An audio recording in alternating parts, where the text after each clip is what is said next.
Samson's marriage. Samson went down to Timnah and saw there a young Philistine woman. When he returned, he said to his father and mother, "I have seen a Philistine woman in Timnah. Now get her for me as my wife."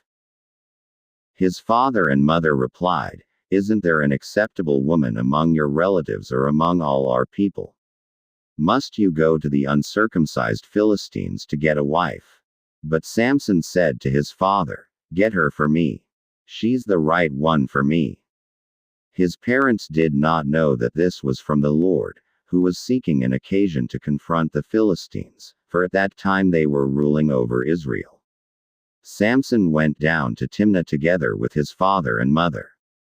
As they approached the vineyards of Timnah, suddenly a young lion came roaring toward him. The Spirit of the Lord came upon him in power so that he tore the lion apart with his bare hands as he might have torn a young goat. But he told neither his father nor his mother what he had done. Then he went down and talked with the woman, and he liked her. Some time later, when he went back to marry her, he turned aside to look at the lion's carcass. In it was a swarm of bees and some honey, which he scooped out with his hands and ate as he went along. When he rejoined his parents, he gave them some, and they too ate it. But he did not tell them that he had taken the honey from the lion's carcass. Now his father went down to see the woman. And Samson made a feast there, as was customary for bridegrooms. When he appeared, he was given 30 companions. "Let me tell you a riddle," Samson said to them. "If you can give me the answer within the 7 days of the feast, I will give you 30 linen garments and 30 sets of clothes. If you can't tell me the answer, you must give me 30 linen garments and 30 sets of clothes." "Tell us your riddle," they said. "Let's hear it." He replied, "Out of the eater, something to eat, out of the strong, something sweet." For 3 days, they could not give the answer. On the 4th day, they said to Samson's wife, "Coax your husband into explaining the riddle for us, or we will burn you and your father's household to death. Did you invite us here to rob us?" Then Samson's wife threw herself on him, sobbing, "You hate me.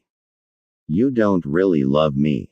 You've given my people a riddle, but you haven't told me the answer." "I haven't even explained it to my father or mother," he replied, "so why should I explain it to you?" She cried the whole 7 days of the feast. So on the 7th day, he finally told her, because she continued to press him. She in turn explained the riddle to her people. Before sunset on the 7th day, the men of the town said to him, "What is sweeter than honey? What is stronger than a lion?" Samson said to them, "If you had not plowed with my heifer, you would not have solved my riddle." Then, the Spirit of the Lord came upon him in power. He went down to Ashkelon, struck down 30 of their men, stripped them of their belongings, and gave their clothes to those who had explained the riddle. Burning with anger, he went up to his father's house. And Samson's wife was given to the friend who had attended him at his wedding.